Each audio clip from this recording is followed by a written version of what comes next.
হুম শরীরের কোনো হাড় ভাঙলে এক্স-রে করে যেমন ধরুন চট করে আসল সমস্যাটা ধরে ফেলা যায়, মানে ভারতের মতো বিশাল দেশে নির্বাচন কতটা স্বচ্ছ হলো সেটা মাপা কিন্তু ততটা সহজ নয়। একদমই তাই। বিষয়টা বেশ জটিল আর কি। হ্যাঁ, তো অথচ ভাবুন, এই তো সবে পশ্চিমবঙ্গে প্রথম দফার ভোট মিটল, প্রায় ৪৪,৩০০-র বেশি পোলিং স্টেশন। আর আশ্চর্যের ব্যাপার হলো একটি কেন্দ্রেও কিন্তু পুনর্নির্বাচন বা ওই রিপোলের দরকার পড়ল না। হ্যাঁ, এটা কিন্তু একটা বিশাল ব্যাপার। রাইট। তো আজকের এই স্পেশাল বিশ্লেষণে আমরা এই অদ্ভুত সাফল্য আর ইভিএমের কড়া নিরাপত্তার পেছনের আসল মেকানিজমটা একটু গভীরে গিয়ে বোঝার চেষ্টা করব। হ্যাঁ, মানে এতগুলো কেন্দ্রে কোনো রকম বাধা ছাড়া ভোট সম্পন্ন হওয়াটা আসলেই নির্বাচন কমিশনের একটা বেশ বড় লজিস্টিক্যাল সাফল্য বলা যায়। আর এই রিপোল না হওয়ার পেছনের সবচেয়ে বড় ম্যাজিকটা কিন্তু লুকিয়ে আছে স্ক্রুটিনি বা ওই হিসেব মেলানোর প্রক্রিয়ায়। আচ্ছা। মানে ভোট শেষ হওয়ার ঠিক পরেই ফর্ম 17A নামের একটা রেজিস্টার খাতা খুব নিখুঁতভাবে মিলিয়ে দেখা হয়। ফর্ম 17A, এই ফর্ম 17A জিনিসটা আসলে কি?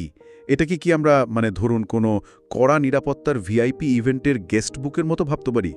হ্যাঁ, অনেকটা সেরকমই। যেখানে ধরুন কে ঢুকছে আর কে বেরোচ্ছে তার একটা কড়া হিসাব রাখা হয়। হ্যাঁ, তুলনাটা মন্দ নয়, তবে এর কাজটা আরও অনেক বেশি গুরুত্বপূর্ণ আর কি। ফর্ম 17A হলো সেই রেজিস্টার খাতা যেখানে প্রতিটা ভোটার ভোট দেওয়ার ঠিক আগে নিজের হাতে সই করেন বা আঙ্গুলের ছাপ দেন। রাইট।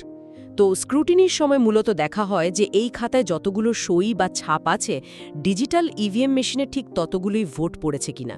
যদি দুটো সংখ্যা হুবহু মিলে যায় তার মানে কোনো ভুয়া ভোট পড়েনি। ও, বুঝতে পেরেছি। সশরীরে দেওয়া ভোটারের সইয়ের সাথে মেশিনের ডিজিটাল গণনার একটা ক্রস চেক হচ্ছে আর কি। একদম তাই। আর আমি যতদূর জানি এই পুরো মেলানোর কাজটা কিন্তু কোনো বন্ধ দরজার পিছনে হয়নি, তাই না? প্রায় ৬০০ জনের বেশি প্রার্থী বা তাদের প্রতিনিধিরা সশরীরে সেখানে হাজির ছিলেন। ঠিক এখানেই হলো স্বচ্ছতার আসল চাবিকাঠি। শুধু হিসেব মেলানো নয়, বরং রাজনৈতিক দলগুলোর প্রতিনিধিদের চোখের সামনে সেই হিসেবটা মেলানো। হ্যাঁ, সেটাই। যখন সব দলের লোকেরা নিজেদের সামনে কাগজের সাথে মেশিনের ডেটা মিলতে দেখেন, তখন আর কারচুপির সন্দেহ করার কোনো জায়গাই থাকে না। হ্যাঁ, কাগজের হিসেব তো সবার সামনে মিলে গেল, কিন্তু এরপর ওই আসল যন্ত্রগুলো ইভিএম আর ভিভিপ্যাট, সেগুলোর কি হয়? সেগুলোকেও কড়া পাহারায় রাখা হয়। কারণ ভিভিপ্যাট তো সেই যন্ত্রটা যেখান থেকে কাগজের স্লিপ বেরিয়ে আসে, যা দেখে ভোটার বুঝতে পারেন তার ভোটটা সঠিক জায়গায় পড়েছে। তো এই মেশিনগুলো তো গণনার দিন পর্যন্ত সুরক্ষিত রাখতে হবে, তাই না? হ্যাঁ, আর ঠিক তার জন্যই এই মেশিনগুলোকে স্ট্রং রুমে রাখা হয়। সেখানে ডাবল লক সিস্টেম, ২৪ ঘন্টা সিসিটিভি নজরদারি আর দ্বিস্তরীয় কড়া নিরাপত্তার ব্যবস্থা থাকে। বাপরে, একদম নিশ্ছিদ্র নিরাপত্তা। একদম। পুরো স্ক্রুটিনি প্রক্রিয়ার ভিডিও রেকর্ডিং করা হয় আর ফর্ম 17A পুনরায় সিল করে দেওয়া হয়। রিটার্নিং অফিসার যিনি ওই নির্দিষ্ট কেন্দ্রের পুরো নির্বাচনের দায়িত্বে থাকেন, তিনি দিনে অন্তত ২ বার করে এই স্ট্রং রুম পরিদর্শনে যান। আচ্ছা, কিন্তু এখানেই আমার একটু খটকা লাগছে। সিসিটিভি বা ডাবল লক তো বুঝলাম, কিন্তু আধিকারিকরা যদি নিয়ম করে সেই ঘরে পরিদর্শনে যান, তাহলে শুধু প্রযুক্তি দিয়ে কারচুপি আটকানো কতটা সম্ভব? খুব লজিক্যাল প্রশ্ন। কারণ ভেতরে তো অনেক কিছুই ঘটে যেতে পারে, তাই না? আপনার এই সন্দেহটা খুব স্বাভাবিক, কিন্তু নির্বাচন কমিশনের আসল মাস্টার স্ট্রোকটা এখানে। কোনো আধিকারিক একা বা গোপনে কিছুই করতে পারেন না। কেন? কারণ স্ট্রং রুমের ঠিক বাইরে রাজনৈতিক দলগুলোর প্রতিনিধিরা রীতিমতো ক্যাম্প তৈরি করে বসে থাকেন। ও আচ্ছা আচ্ছা, তার ব্যাপারটা অনেকটা ওই দুই চিরশত্রু ফুটবল দলের মতো, যারা একই ট্রফি পাহারা দেওয়ার জন্য ক্যাম্প করে বসে আছে। হ্যাঁ, একদমই তাই। একে অপরের উপর এতই সন্দেহ যে কেউ চোখের পলক ফেলছে না। আর এই পারস্পরিক অবিশ্বাসটাই এখানে নিরাপত্তার সবচেয়ে বড় হাতিয়ার হয়ে দাঁড়াচ্ছে। একদম ঠিক ধরেছেন।